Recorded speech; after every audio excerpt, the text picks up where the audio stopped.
Creative Assembly just released part 2 of their diplomacy gameplay reveal for Total War 3 Kingdoms, and I wanted to share my thoughts with you about what they are calling it as a revolutionary change to diplomacy and also the most extensive rewrite of the diplomacy system in a Total War game. Fans have always been wanting a more robust and complex diplomacy system in Total War, and with 3 Kingdoms we might just get it. So what's new?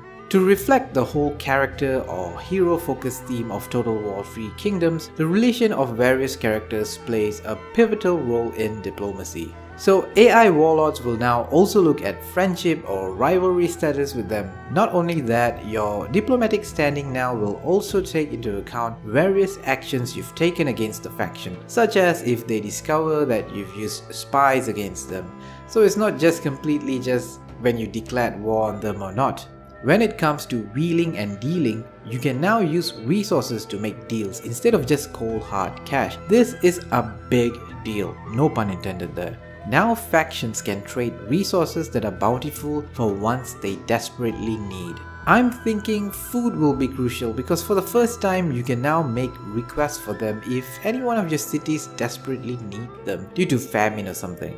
Vassals are now a much more meaningful thing as well, with the relationship with the vassal lord and vassal state being much more important. Vassals pay a significant percentage of their income to the vassal lord, and you're obliged to protect them if another faction declares war against them. Vice versa, your vassals will be in war with your enemies as well. Your diplomatic standing with your vassals are important because if it gets too low, your vassal can declare independence, forcing war upon you. They could also take a more diplomatic approach by seeking liberation from you. Granting them this will elevate your relationship with them, and if you treat them as equal, you will have an ally you can count on.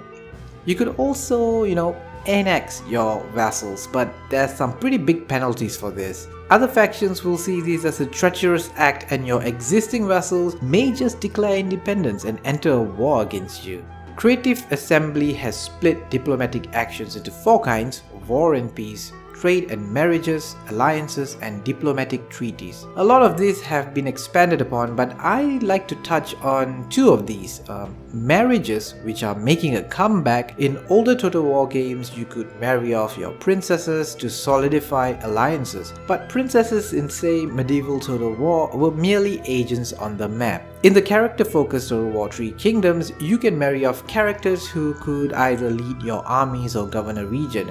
You could also negotiate where the spouse will live, either in your region, which means you gain an additional character, or the faction the spouse is from. Seems like a pretty good way to strengthen relations and even gain a new character for your faction.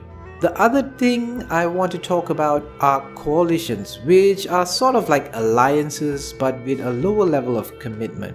Being in a coalition will not force you into wars declared against other coalition members, unlike military alliances. Coalitions are easy to form and won't require great diplomatic standing. And over time, being in a coalition improves your relations with the coalition members. You can then eventually choose to convert the coalition into a military alliance, which will require a vote, which is another interesting thing because any action you do in a coalition or military alliance will require a vote. If a majority of the coalition members agree to it, you've now formed a military alliance, and the members that were against it will have to leave the alliance.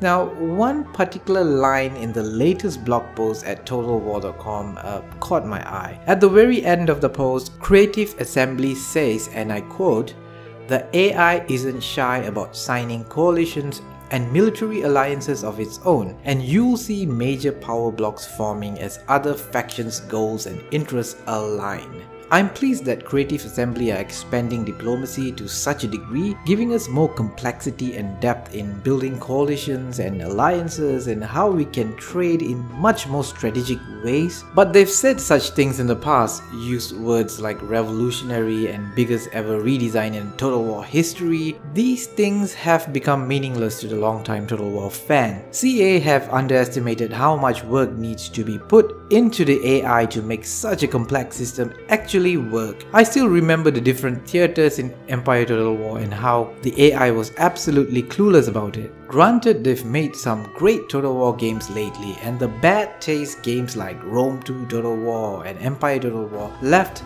seems like ancient history now, but we won't forget. I'm glad to see them make the strategic layer much more in-depth and complex, because hell, it really needed a boost because it's one of the weaker parts of Total War. The battles were always great, at least when the AI worked, so I'm cautiously optimistic about this. I'd give them the benefit of the doubt, seeing though that they've had a great track record recently and they've learned the lesson from past failures, which they have admitted. I have to say the new diplomacy system has really piqued my interest in Total War 3 Kingdoms, as I wasn't that impressed with what they showed with the battles using different types of generals and oh god, the duels. So thumbs up CA, now get to work on the AI.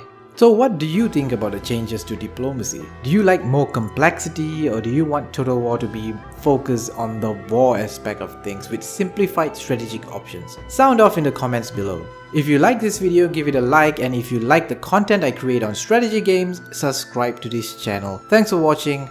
I will see you in the next video.